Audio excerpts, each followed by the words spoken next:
Hi, it's HardReset, and today I'll show you how to fix phone heating while charging on Galaxy S10 Lite.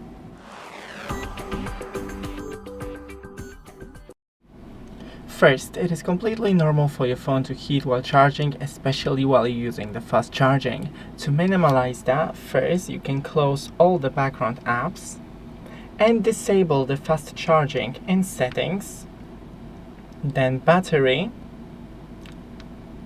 Charging Settings, and Fast Charging. Now, remember to use original cable in a charger. Avoid using your phone while charging, just leave it on a nightstand and let it charge properly. Remove case if you have any, and charge in a cool and ventilated area.